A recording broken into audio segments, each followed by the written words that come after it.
Buenas tardes, buenas noches. ¿Se escucha bien, Felipe? Sí, se escucha perfecto, Santiago, y se ve también muy Ok. bien. Bueno, buenas noches a todos.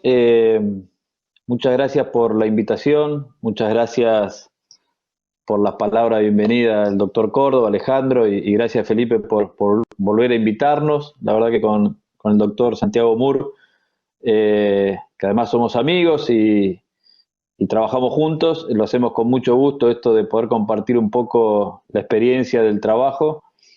Trabajamos juntos en la Fiscalía Federal número 1 de Morón. Yo además tengo a cargo la Fiscalía Federal de Burlingame y la unidad fiscal especializada en secuestros extorsivos. Y me parece bueno hablar un poco de cómo el sistema de justicia está trabajando en esta situación excepcional que planteó la cuarentena, la pandemia, a partir de el mes de marzo. Se dieron, como recién decían ustedes, en el ámbito académico, situaciones nuevas y excepcionales. En el ámbito de la justicia también nos tuvimos que adaptar a funcionar en un esquema novedoso que en 25 o 28 años de justicia no habíamos vivido nunca, sin precedentes y con situaciones nuevas. Y estas situaciones nuevas también trajeron para nosotros nuevas modalidades delictivas que no son las habituales. La justicia federal estamos muy acostumbrados a llevar adelante investigaciones de narcotráfico, delitos de trata de personas, secuestros extorsivos, delitos contra la administración pública, pero este tipo de delitos de los que por ahí vamos a hablar un poco hoy no son los habituales o a los que estamos generalmente acostumbrados, como puede ser la propagación de una enfermedad, la violación de las normas establecidas por el Estado para cuidar una situación excepcional, la propagación de una epidemia, y otra figura novedosa que nosotros la fuimos encuadrando en el delito de intimidación pública, que es el de la fake news, que es algo bastante nuevo en el mundo y que todo este avance de la tecnología, de las redes sociales, de la comunicación mundial, también ha instalado bastante en los últimos años. Metiéndonos un poco en el tema, después con Santiago es un poco incómodo dar una presentación sin verse, así que trataremos de entre los dos hacer una buena presentación que sea que esté a la altura de la invitación de ustedes. Así que sepan disculpar los errores en la coordinación, pero bueno, es difícil sin vernos. Eh, Como le decía, y es público que a partir de principio de año estamos en el mundo transitando esta pandemia. En el mes de marzo, la Organización Mundial de la Salud declaró la pandemia formalmente y el Poder Ejecutivo en nuestro país, el 12 de marzo, dictó el decreto 260, en el cual establecía como zonas de riesgo algunos países, los de la Comunidad Europea, Estados Unidos, China, Japón, Corea y la República Islámica de Irán. Eso ya fijó un primer estándar de lugares de riesgo y todas las personas que ingresaban al país de ese lugar tenían que someterse a determinados cuidados, a cumplir la cuarentena de 14 días y eran consideradas personas encuadradas en el decreto como casos sospechosos. Y una semana después, el 20 de marzo, se dictó otro decreto del Poder Ejecutivo, el 297, que ya estableció lo que conocemos todos como el aislamiento social preventivo obligatorio y todas las evoluciones que después fue teniendo los condicionamientos de la cuarentena nosotros en el país. Eh, a partir de eso, de estas estándares que fijó el Estado normativamente en los decretos del Poder Ejecutivo, bueno, empezaron a producirse algunas conductas que daban intervención a la justicia penal por violación de este aislamiento preventivo. Ahí hay un rebote. Eh, y nosotros Para tuvimos que... Santiago Mur, si podés apagar tu micrófono, pues le hace eco ahí a... Ahí estoy. ¿Está bien? Si podés apagarlo, así a Santi Markevich no le hace eco. Bueno, les decía que a partir de la sanción del decreto 260 y el decreto 297 del Poder Ejecutivo, empezamos a tener casos penales que encuadran en los artículos 202 que es la propagación de enfermedades de modo intencional, de modo doloso. El 203, que es una figura similar de la propagación de una enfermedad de modo culposo. El 205, que es la violación de las medidas dispuestas por las autoridades para impedir, introducir o propagar una epidemia. Y el artículo 239, que prevé el delito de desobediencia. Estas figuras, que como le decía antes, no son las que habitualmente estamos acostumbrados a trabajar en la justicia federal, empezaron a ser muy habituales. Las fuerzas policiales empezaron a intervenir en muchos casos que ustedes deben conocer, de circulación que infringían la cuarentena dispuesta por el Poder Ejecutivo, en esos casos por violar estas normas de cuarentena y de resguardo, de aislamiento social, se encuadraron esas conductas en el 205 y algunas conductas más graves en el 202 por la propagación de la enfermedad. Tuvimos casos que como todavía están en trámite, la idea no es referirnos a los casos concretos, pero sí contarles en abstracto, sin mencionar ningún caso en puntual, algunas situaciones en las que hemos tenido. No sé si, Santi, vos querés intervenir un poco, contar un poquito, una descripción breve de estos tipos penales como para establecer un piso entre todos. No sé si todos se dedican al derecho penal o ya están en tema, pero bueno, Santiago va a hacer un resumen muy rápido de estos delitos y después les contamos algunas situaciones puntuales. Buenas tardes a todos, ¿me escuchan bien? Sí, Santi, perfecto. Buenísimo, ahí como les comentaba Santiago, esto fue bastante atípico para nosotros, primero porque, si bien él tiene más años que yo en la justicia, nunca habíamos tocado actuar frente a un caso de pandemia y bueno, y en estos tipos son figuras que más bien lo que se conoce el derecho penal, todo detrás de cada artículo del Código Penal o norma penal hay un bien o interés que se protege, ¿no? El Estado no sanciona delitos si no pretende proteger o tutelar algo. Eso se conoce como bien jurídico, ¿no? Para explicarlo y ponerlo en palabras bien sencillas, detrás del tipo penal de homicidio que se protege la vida de las personas, ¿no? Bueno, en estos casos, cuando nos referimos a la propagación de una enfermedad peligrosa, que es el caso del artículo 202, bueno, el bien jurídico que detrás de esa norma penal es la salud pública. Y generalmente este tipo penal se aplicaba ante otro tipo de situaciones. Véase cuando, por ejemplo, había situaciones de contaminación o personas que volcaban efluentes y eso producía un daño a la población. Obviamente la anterior pandemia a nivel mundial fue hace un siglo, con lo cual esto, ante una situación actual como la del COVID, no se venía aplicando. Pero bueno, hay que hacer una interpretación dinámica del derecho penal y tratar de dar una respuesta frente a un montón de situaciones y fenómenos que se van presentando. Por eso es que, bueno, frente a cada caso y cada situación nosotros íbamos analizando frente a qué tipo de conducta estábamos.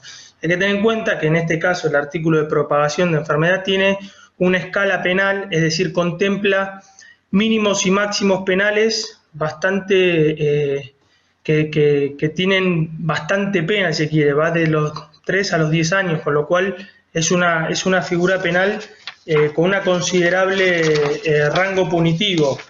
No es que estamos hablando de un delito,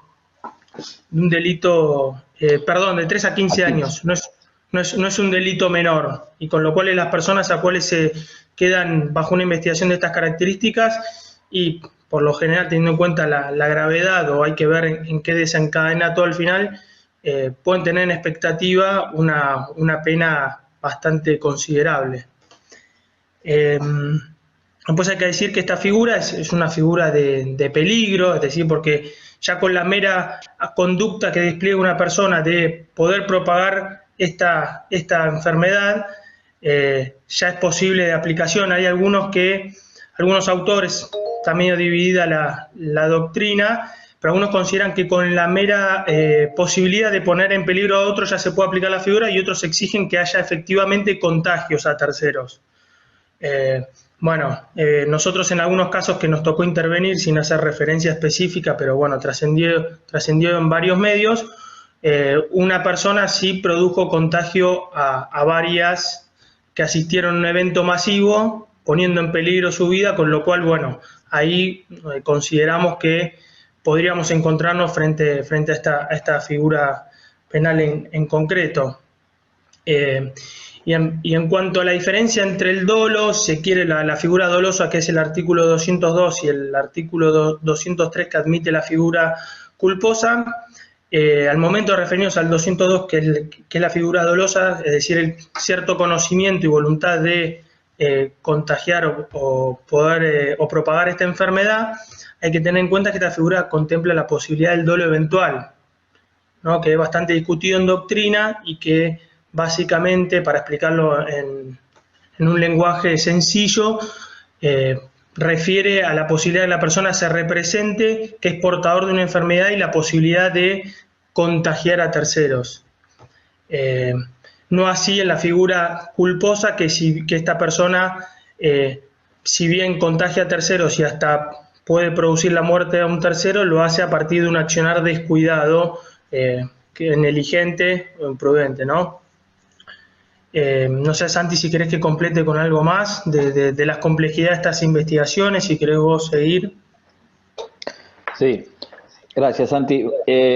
Bueno, con esto, más o menos para fijarnos en el tema, para que ustedes tengan una idea, el primer mes de la cuarentena, después del decreto 260, casi no tuvimos delitos en el conurbano, porque se cumplió bastante la cuarentena. En la medida que se fue pasando los días, empezó a abrirse un poquito la circulación y ahí empezaron estas situaciones de violación de las medidas de aislamiento, que yo le decía que encuadraban en el artículo 205, y casos puntuales de propagación de la enfermedad, culposa o dolosa, según los casos, como explicaba recién Santiago, que encuadran el 202 o el 203.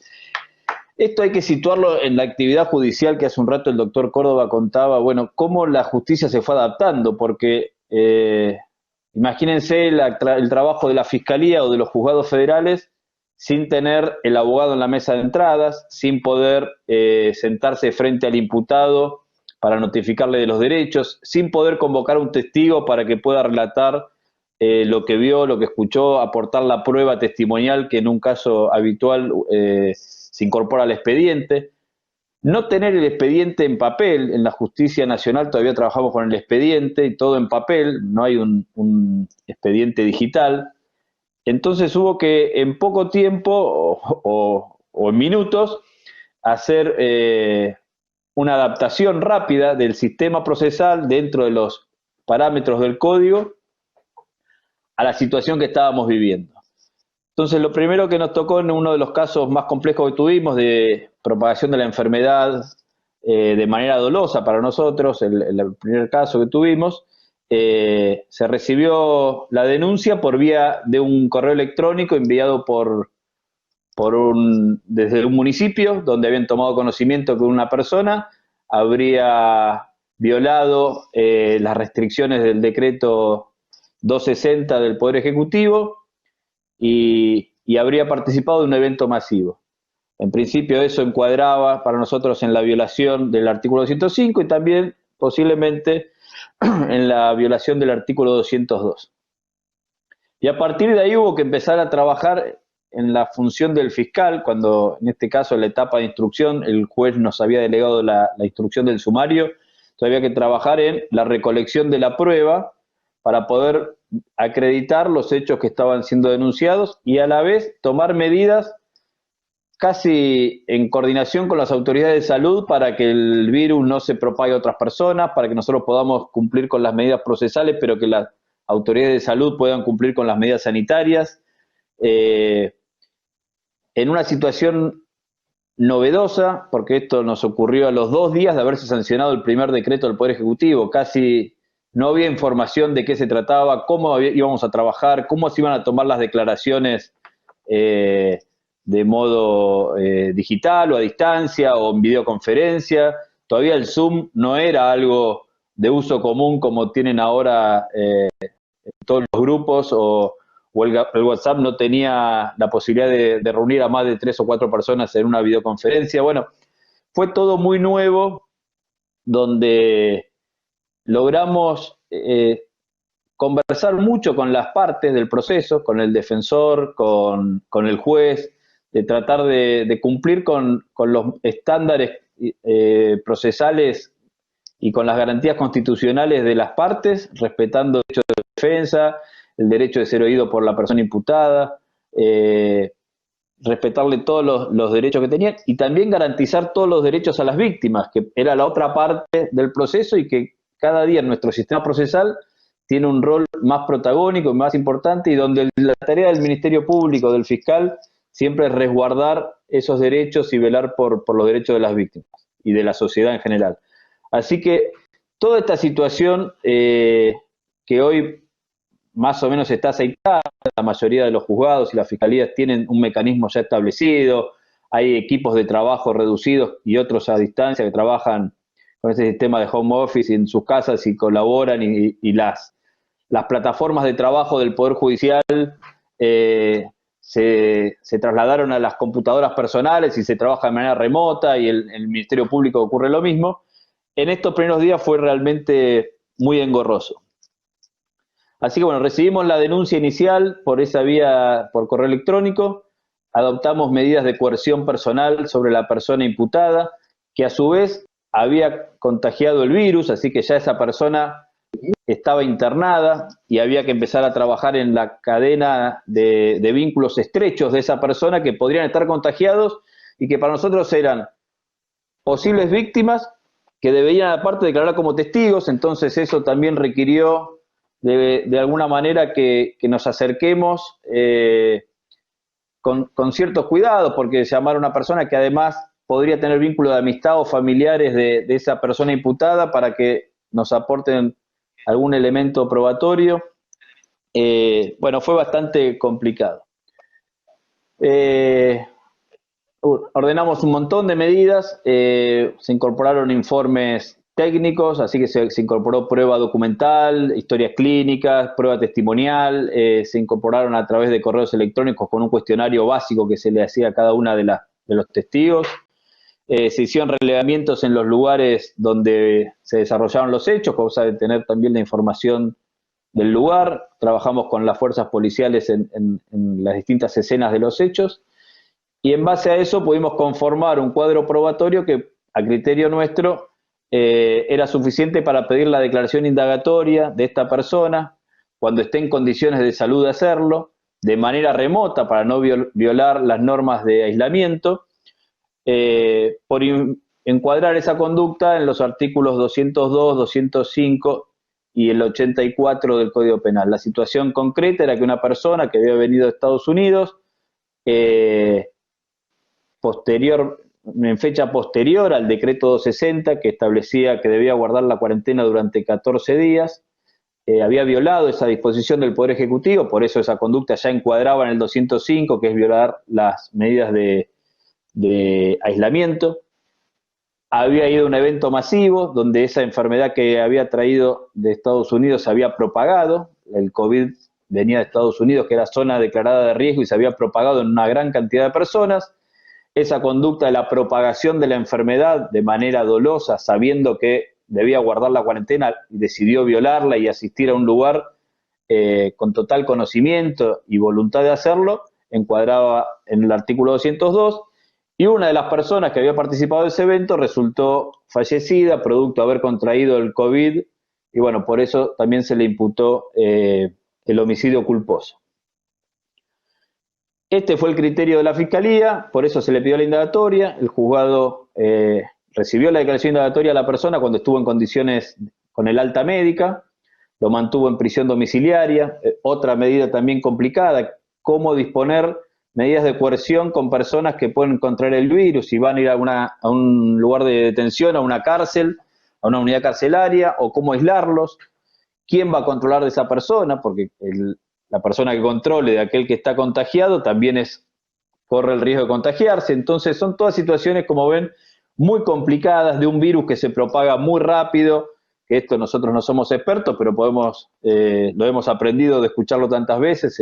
Este virus se propaga de manera muy, muy fácil, de contagio muy rápido, y que hay que tomar todos los recaudos, que los hemos adquirido como costumbre de vida ya.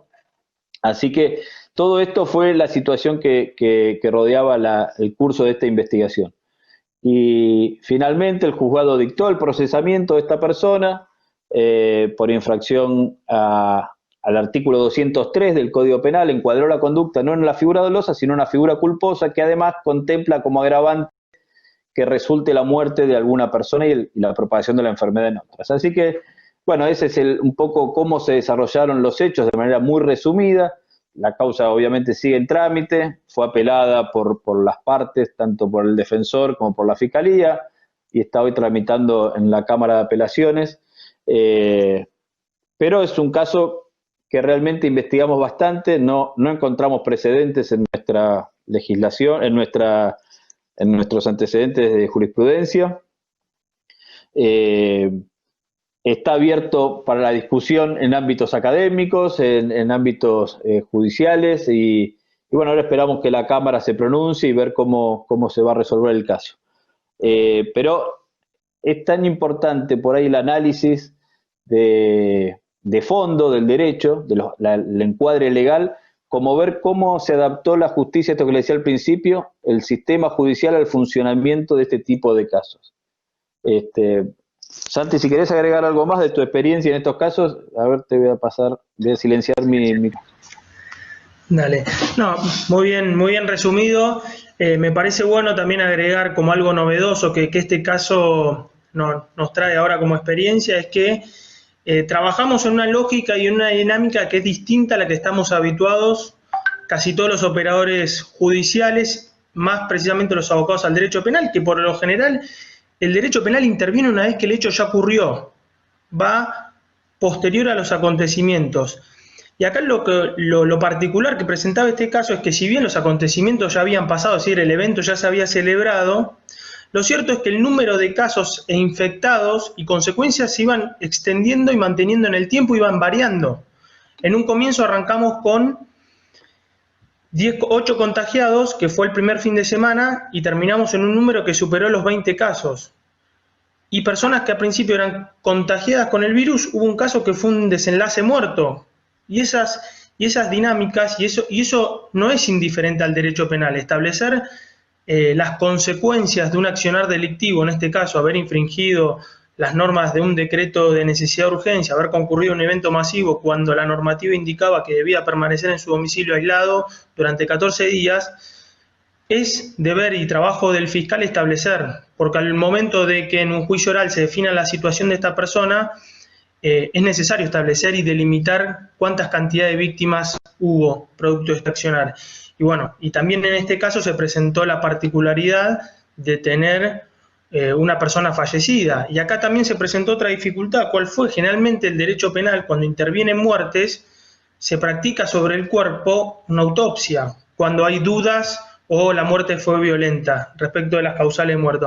Y acá justamente la normativa internacional que recepta el Ministerio de Salud respecto de qué se debe hacer con los cadáveres es justamente lo contrario, no se haga autopsia. ¿Por qué? Porque esto es generalmente lo que se sugiere es que se proceda a la cremación del cadáver o se adopten un montón de medidas sanitarias y de salud para evitar justamente que se siga propagando el virus en cuestión. Entonces, bueno, este carácter dinámico que tenían los acontecimientos que iban cambiando día a día, con consecuencias que se iban agravando, con nuevas imputaciones penales que iban surgiendo, porque en un principio era una violación a un decreto de necesidad de urgencia. Luego se amplió al contagio de persona del virus y luego a una muerte. Esto y con la dificultad propia de trabajar en forma remota, no poder contar para un operador judicial y más en el fuero penal, tener un contacto directo con un testigo es fundamental. Uno a partir de lo que es una declaración testimonial se enriquece mucho de cómo fue lo que esa persona percibió por intermedio de sus sentidos respecto del evento que presenció. Bueno, no podíamos tener esa posibilidad, sumado a todo lo que ya comentó el doctor Markevich en cuanto a que eran familiares, había menores de edad, bueno, todos esos recaudos que había que valorar y tener en cuenta al momento de abordar a estas personas para que declaren de alguna forma posible qué es lo que habían presenciado el día de los acontecimientos. Otra dificultad también fue establecer cuál fue el nexo causal de todos esos contagios. ¿Por qué? Porque en derecho penal debe analizarse cuál fue la acción generadora del delito. Bueno, y acá sabíamos, a ese evento concurrieron 100 personas. ¿Y cuál fue de esas 100 personas el que era portador del virus y el que contagió? Bueno, ahí, a partir de un montón de indicios que se fueron incorporando, prueba que se fue recabando mediante informes que se fueron recabando a todos los fuerzas de seguridad, organismos privados, como ser el salón de fiestas, testimonios que se fueron recogiendo, bueno, se pudo establecer qué acción fue la disparadora de la propagación de este virus tan contagioso, ¿no? Y ahí también nosotros tomamos real dimensión de la posibilidad de rápida propagación de este virus.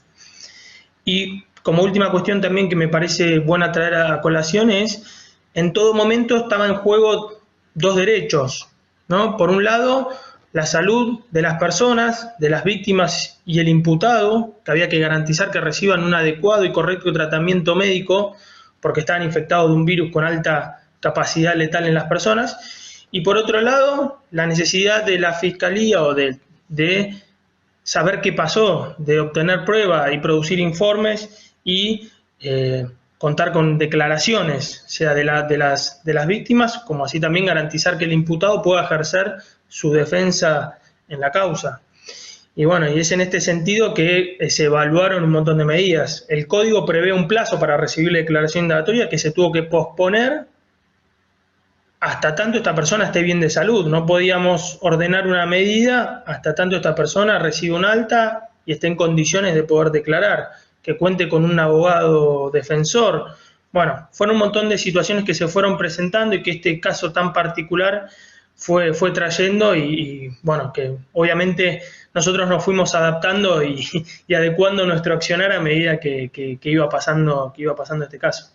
Sí, a ver esto que dice Santi, pues no me quiero adelantar a las preguntas, porque a veces las voy leyendo mientras van saliendo ahí y uno quiere ya empezar el diálogo con las preguntas, el ida y vuelta, pero realmente esto que mucho se habla de, bueno, vamos a un sistema más ágil, a despapelizar en la justicia, a trabajar con el expediente digital.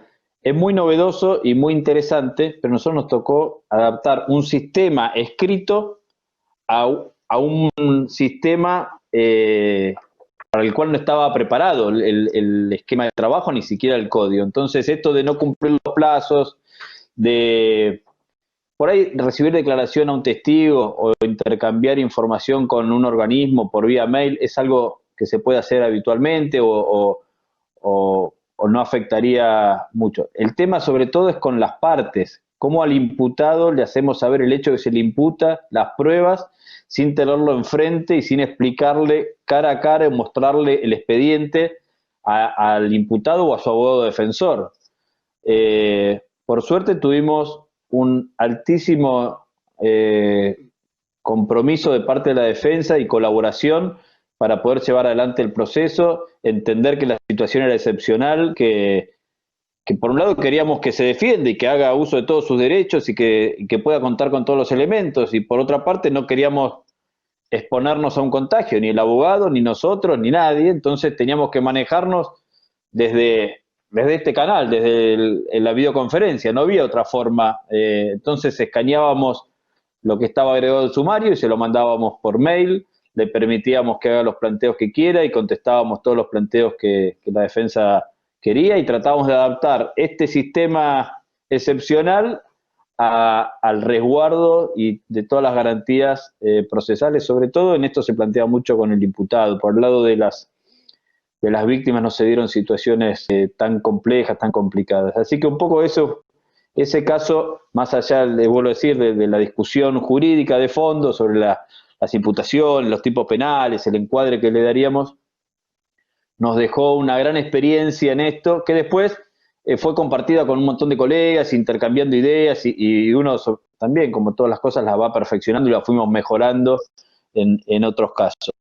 Tuvimos otro caso con otra persona imputada, en otra figura penal que les adelantaba antes, que es el de la intimidación pública, que también una situación excepcional que se dio en el marco de la cuarentena, que a través de una red de YouTube, creo que era, Santi, de divulgación de información, divulgó información falsa sobre un hospital nacional muy importante en la provincia de Buenos Aires, que generó una gran repercusión interna en el hospital para pacientes, para profesionales, para empleados, y una repercusión a nivel en toda la sociedad, en toda la comunidad, y se pudo establecer a partir de una rápida denuncia, también recibida por correo electrónico en la Fiscalía. Se contactaron desde autoridades del hospital,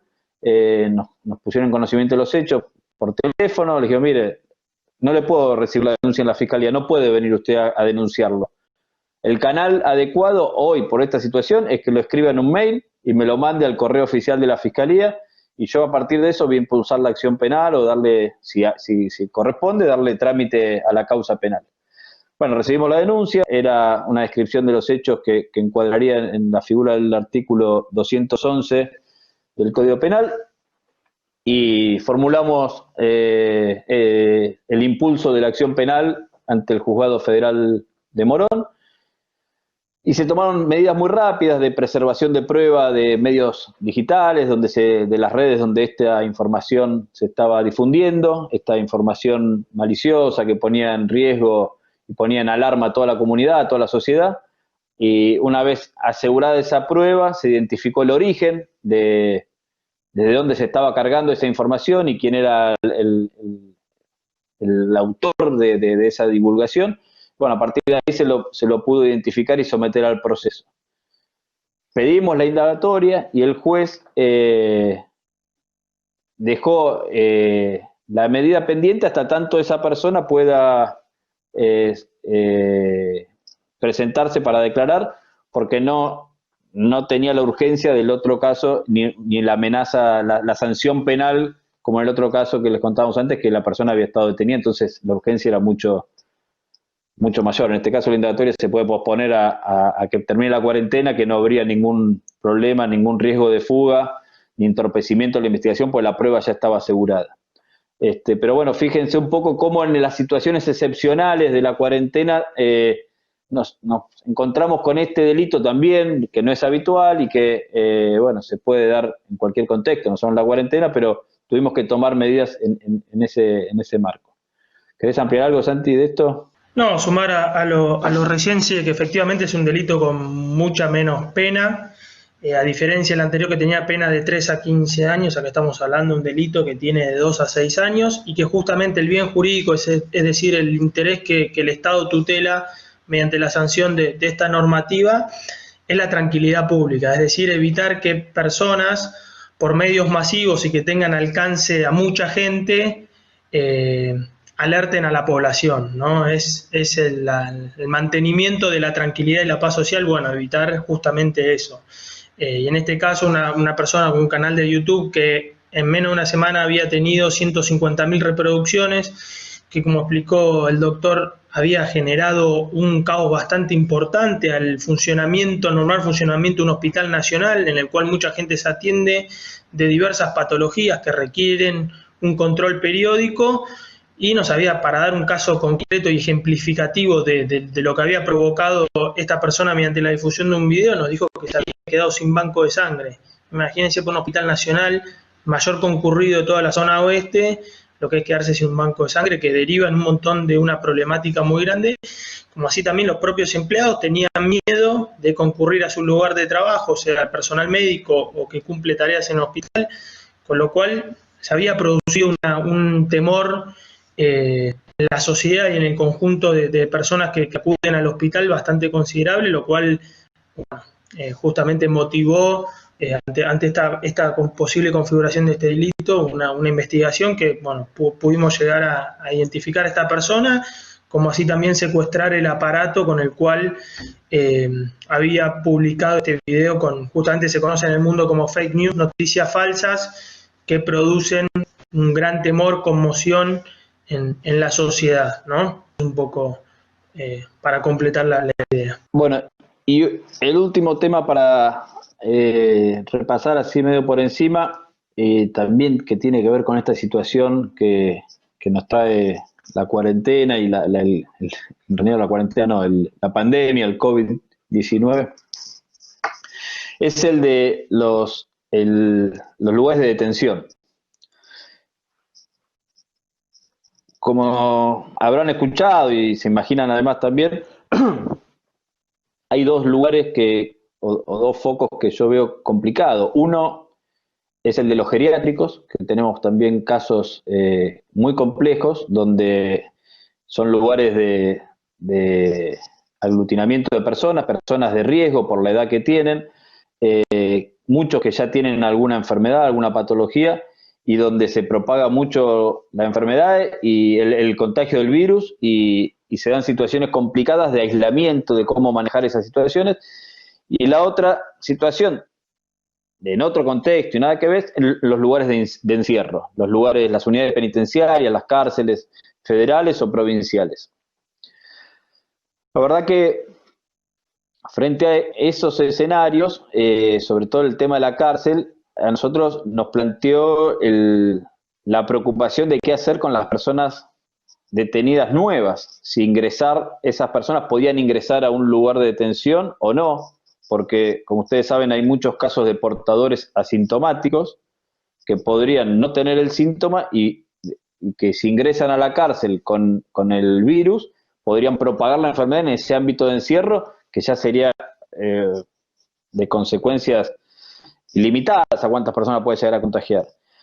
Entonces, medio desde el lado de la justicia y del lado de las autoridades del Poder Ejecutivo, que son las que en realidad tienen que reglamentar el funcionamiento de las cárceles y el servicio penitenciario provincial o federal, se establecieron algunas pautas y protocolos de trabajo.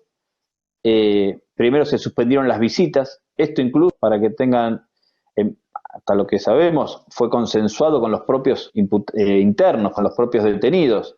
Como ellos mismos también querían resguardar su integridad, también aceptaban esta restricción de algo tan valioso para las personas detenidas como es la visita de los familiares, de personas allegadas, incluso la visita de sus abogados. Entonces, el aislamiento se extendió también al ámbito carcelario, no podía ingresar visitas a la unidad penitenciaria. Se acotaron y se suspendieron los traslados. Ningún detenido salía de la unidad penitenciaria para una declaración, para un juicio, para un cambio de alojamiento, salvo caso muy excepcional, y yo la verdad que no tuve ninguno, pero no quiero decir que no hubo, por eso digo que si hubo algún caso que tiene que haber sido muy excepcional por alguna razón que lo justifique. No se hicieron traslados de penal a penal o traslados para celebrar audiencias presenciales con personas que estaban detenidas, porque el regreso podría ser con la introducción del virus a la unidad carcelaria. Entonces se suspendió eso también. Se suspendieron los intercambios de presos entre cárceles provinciales con cárceles federales. En el mismo ámbito de la unidad penitenciaria se segmentaron bien los lugares en que estaba cada interno. Los detenidos que estaban en hospitales y volvían o estaban en condiciones de volver a la cárcel donde estaban alojados también se suspendieron para no propagar el virus o eventualmente se puede llegar a propagar. Así que se adoptaron muchas medidas de control. Y sobre esto también empezó a analizarse si la posibilidad de la pandemia o la posibilidad del contagio era una causa para disponer la libertad o no de una persona, o disponer alguna medida alternativa a la restricción, como puede ser el arresto domiciliario. Esto generó muchos debates, distintas opiniones de distintos tribunales en el ámbito federal o en el ámbito provincial, que todos somos del ámbito del derecho, así que habrán leído y estarán al tanto de los distintos fallos. Nuestra posición sobre eso fue analizar cada caso, trabajar en cada caso sobre la situación concreta de los imputados que planteaban la posibilidad de un arresto domiciliario, la posibilidad de una excarcelación, y básicamente sobre los parámetros que analizamos cualquier situación de un imputado en este contexto. En primer lugar, si existe un entorpecimiento, un posible entorpecimiento del trámite de la causa, si existen riesgos de fuga y si existe algún interés, algún derecho que pueda ser vulnerado y que justifique el arresto domiciliario, o por la edad de la persona que está detenida, por la situación de algún familiar que requiere su atención, sobre todo si es menor de edad, y en ese caso contemplar cuidar a esos menores. Entonces somos muy cuidadosos a analizar la posibilidad del arresto domiciliario para que los menores puedan tener la presencia materna o paterna según los casos.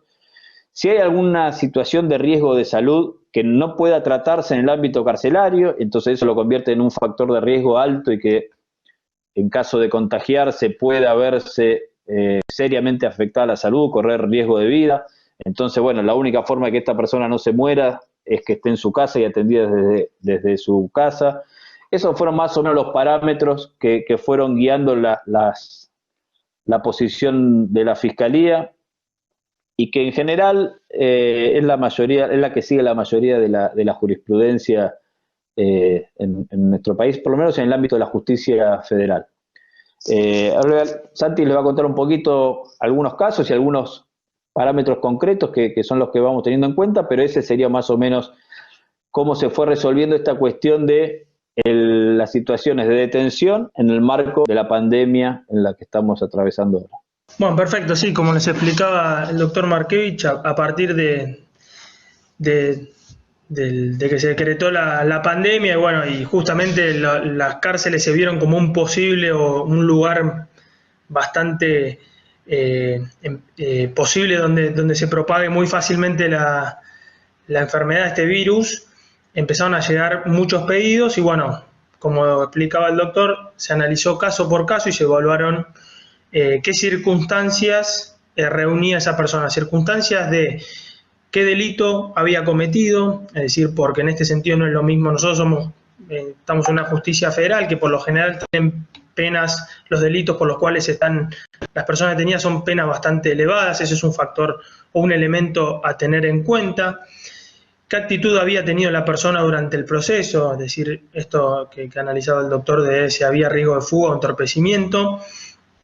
Y después, bueno, circunstancias médicas, la edad de la persona, si es una persona inmunodeprimida que tiene que recibir medicación y que dentro de lo que es la consideración médica se los considera como personas de riesgo ante la posible propagación del COVID, se analizó. Y cuando se analiza la libertad muchas veces es el cambio del lugar de detención, cambio de la modalidad. Digamos, es que la persona siga detenida pero en su domicilio y bajo monitoreo por parte del Estado, es decir, las famosas pulseras electrónicas. La persona no es que se egresa de la cárcel y está libremente, no, sino que se sigue detenida para la investigación, no puede ausentarse de su domicilio y tiene la obligación y estar rastreada o monitoreada en forma por el Estado mediante un programa de vigilancia electrónica.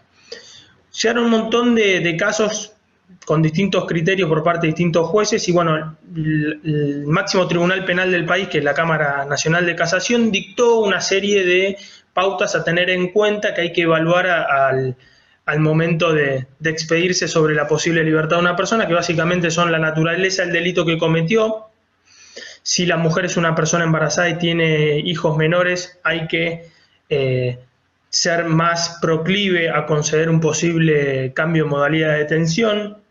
Las personas que estén próximas a egresar porque ya hayan cumplido 2/3 de la condena, es decir, que estén próximos a acceder a un beneficio de libertad condicional. Personas inmunodeprimidas, y todos estos posibles cambios en la modalidad de detención son supeditadas al tiempo que transcurra la pandemia. Es decir, que una vez que cese la pandemia hay que rever y reexaminar la situación de estas personas. No es que es definitivo este cambio en el lugar de detención.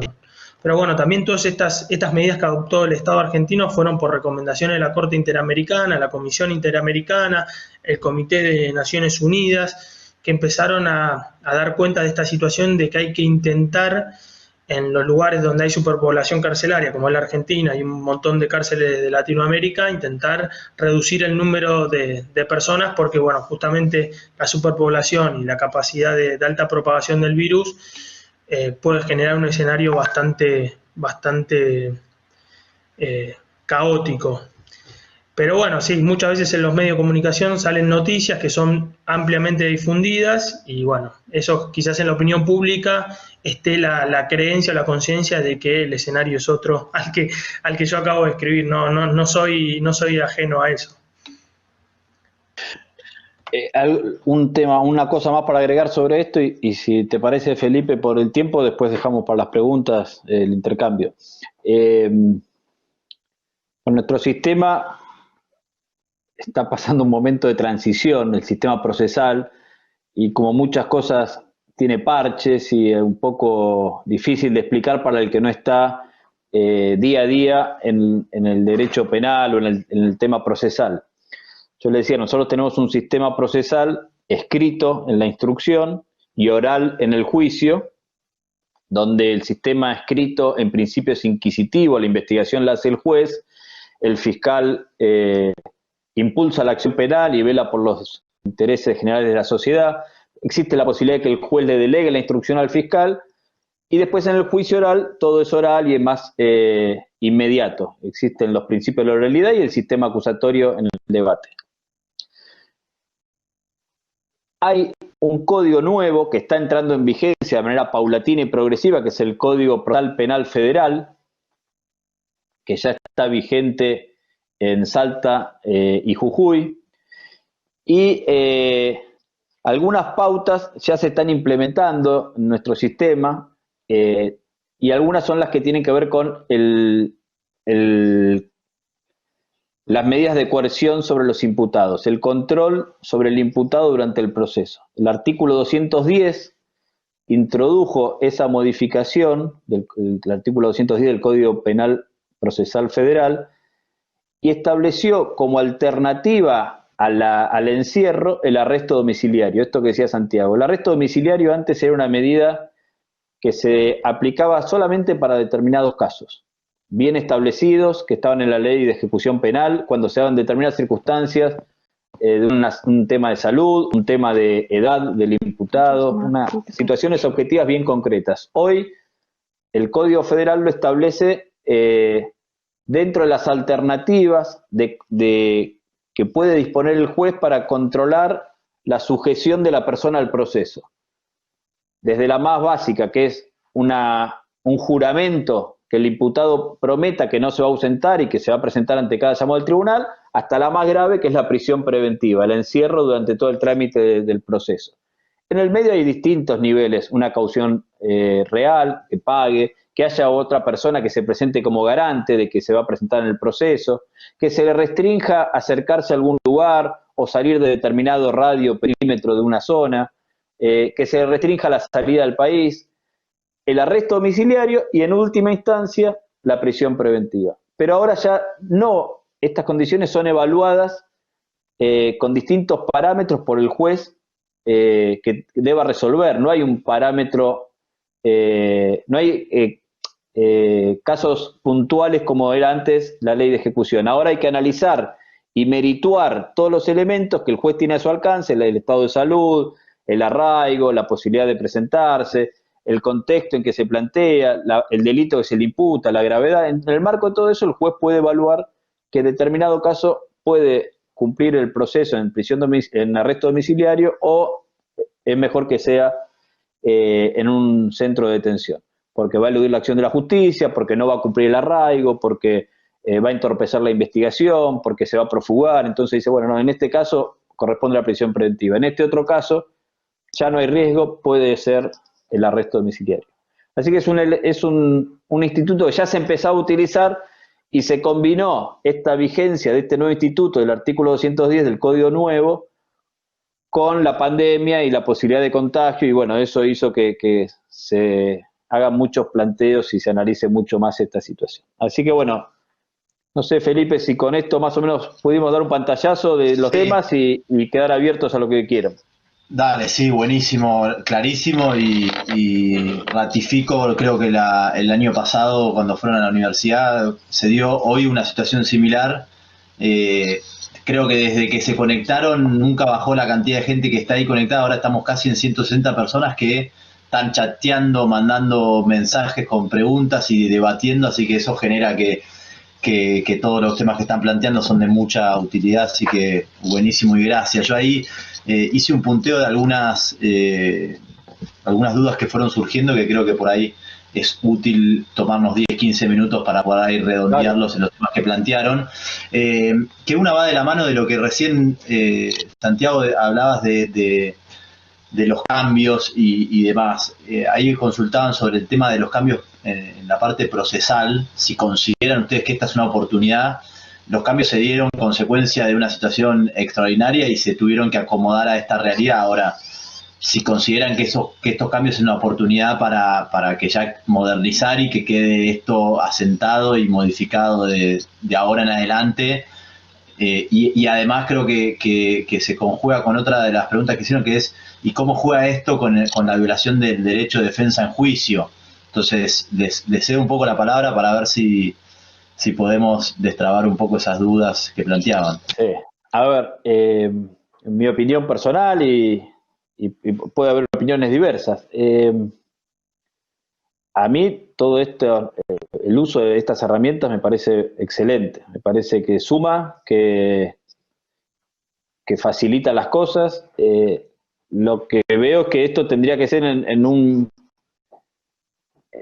con un código ayornado a estas herramientas, no con un código viejo con herramientas nuevas, porque a veces estas herramientas pueden chocar con ciertas garantías o formalidades que establece el código que por este mecanismo a veces es incumplir. O usamos las herramientas nuevas, de mostrarle, por ejemplo, lo que les decía, yo le quiero mostrar al imputado todas las pruebas. Pero para eso tengo que tener todas las pruebas cargadas en el sistema. Si yo no tengo las herramientas que me permitan escanear toda la causa para que el abogado pueda examinarlas, si no las puedo examinar, no las puedo hacer valer, no se las puedo valorar en contra, porque el derecho de defensa se vería afectado. Entonces, me parece muy bueno usar estas herramientas tecnológicas que facilitan la circulación de la información, facilitan el trabajo de todos, pero tenemos que ser muy cuidadosos de no avanzar en las garantías de las partes, tanto del imputado como de la víctima. La víctima lo mismo. Y, y si podemos suprimir el papel y llegar rápido a las instancias de decisión de juicio, mejor. Por eso mencionaba el sistema del Código Procesal Federal que se está implementando. Es un código mucho más ágil, donde la instrucción es mucho más rápida, desformalizada. En muchas provincias ya está funcionando, en los sistemas provinciales, a nivel federal solamente por ahora en Salta y Jujuy, donde se hace una audiencia sobre el control de detención y se resuelven todos los planteos en una audiencia y a los 15 días tenemos una audiencia de juicio por el hecho que se había cometido y en 15 días hay una sentencia, con lo cual se achica un montón los recursos y la cuestión de papel que puede dilatar el trámite del proceso. Así que yo creo que sí, esto nos trajo cambios. Los que eran más reacios a introducir tecnología hoy se vieron obligados a hacerlo, no pudieron resistirse y lo mejor es que usemos estas herramientas. Me parece fantástico, me parece que es muy bueno. Ya hace un tiempo, por ejemplo, nosotros usamos la firma digital, que al principio fue resistido y la verdad que como herramienta fue muy bueno. En mi caso, yo estoy trabajando hoy, estoy a cargo de la Fiscalía de Morón y la Fiscalía de Hurlingham, de las Fiscalías Federales y además de la Unidad de Secuestro. Imagínense con esas tres funciones, no me puedo partir en tres lugares. A veces desde un lugar estoy resolviendo casos de la otra Fiscalía, entonces a mí también me facilita mucho eso. No sé, Santi, Santiago es el secretario de la Fiscalía Federal de Morón y muchas veces también tiene que coordinar los trabajos para que funcionen. Está él en el frente, la primera línea resolviendo todo, así que también puede evaluarlo a ver qué le parece. ¿Ahí me escuchan? Sí, ¿Ahí me perfecto, escuchas? Santi. Sí, sí, Bueno. perfecto. No, totalmente de acuerdo. Creo que el mundo y las tendencias actuales y esta pandemia va a dejar un montón de cosas nuevas y acomodarse a este nuevo esquema de trabajo. No sabemos cuándo se va a normalizar la situación, con lo cual apelar a la tecnología siempre es provechoso, pero siempre teniendo en cuenta los derechos de las personas o de las partes en el proceso, que es la defensa, y como así también a partir ya de 2 años las víctimas también son parte y hay que garantizar sus derechos. Con lo cual hay que hacer uso de estas tecnologías que muchas veces permiten agilizar, acortar tiempos, realizar las cosas en forma más rápida, pero por otra parte, bueno, evaluar, no afectar derechos a las otras partes en el proceso y tratar de, con esta nueva modalidad, ser ingeniosos o tratar de dotarse de las herramientas necesarias para que todos estén en igualdad de condiciones y esto no sea en desmedro de alguna de las partes que está en un proceso, ¿no? Creo que esto Bueno, es... buenísimo. Agrego algo porque varios de los participantes son alumnos de la universidad, que creo que esto por ahí es un dato útil. En la parte de familia, que por ahí donde yo ejerzo la profesión y demás, digo, veo una similitud. Se han tomado ahora en los últimos tiempos también medidas de notificaciones por intermedio de traslado de demanda por WhatsApp. El otro día salió un fallo por Facebook. Son todas cuestiones muy novedosas que ahí comparto con, ahí Santiago Markevich decía al principio, decía, hay que tener cuidado porque quizás ese tipo de notificaciones hoy va en contra de lo que determina nuestro código de procedimiento. Ahora, ¿qué es lo que, y ahí comparto con Santiago Murri, digo, qué es lo que se tuvo en cuenta en estos temas de familia? Es cuál es el derecho que se vulnera por ahí de alguna manera o se va en contra de lo que dice un código de procedimiento, pero se está intentando proteger, no sé, en esos casos en particular es un tema de alimentos de un menor donde De el acuerdo. Estado lo considera el sujeto más vulnerable de nuestro ordenamiento jurídico. Entonces, de alguna manera pone en la balanza, hago este comentario que creo que es útil para los que están participando, que por ahí todavía no están graduados y demás, para que entiendan cómo por ahí esto, el ordenamiento jurídico, de alguna manera hay que interpretarlo en un conjunto, y en esos casos en particular es ver por ahí se está, no sé, ahí planteaban el tema de vulnerar el derecho de defensa en juicio, pero ahora si se vulnera o se toma alguna otra medida, por ahí se está intentando proteger la salud de los ciudadanos, proteger otro derecho que no se podría hacer si no se utilizarían todas estas herramientas que está buenísimo que las plantearon, las comentaron, que son las que están utilizando para poder Ujú. llevar en la práctica lo que corresponde con ustedes como su labor de fiscales. De otra manera no lo podrían hacer en la práctica.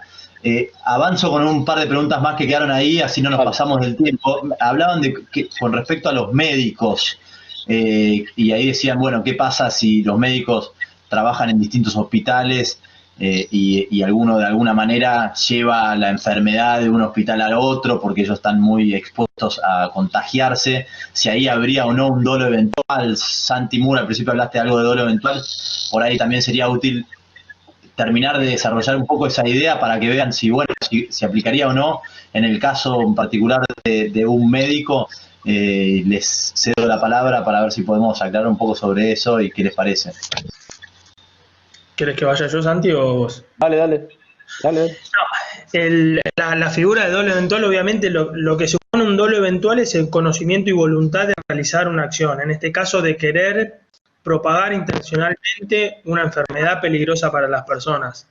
Que eso fue un poco a partir de la valoración de muchos elementos que llegamos a la conclusión en este caso en particular.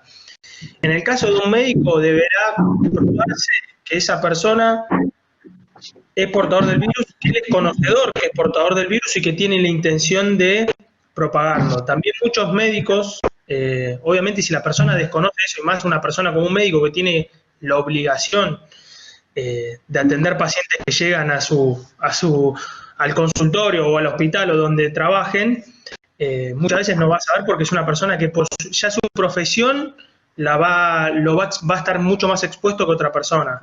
Ahora, si este mismo médico sabe que es portador del virus intencionalmente tiene su acción es propagarlo a terceros y va a ser pasible de encuadrar. Pero bueno, hay que evaluar en cada caso concreto que un médico es una persona que naturalmente va a estar expuesto por su función y porque los médicos muchas veces consideran que están, no por el juramento que hacen, tienen la obligación de prestar atención médica a las personas que llegan a su consultorio, con lo cual, bueno, van a estar expuestos. Después va a estar en que si ese médico toma o no conocimiento que es portador del virus, bueno, si toma conocimiento va a tener que, como cualquier otra persona en esa condición, permanecer en su domicilio por 14 días, hacerse todos los protocolos de que esta enfermedad prevé, y hasta que no obtenga la alta médica no podrá volver a ejercer.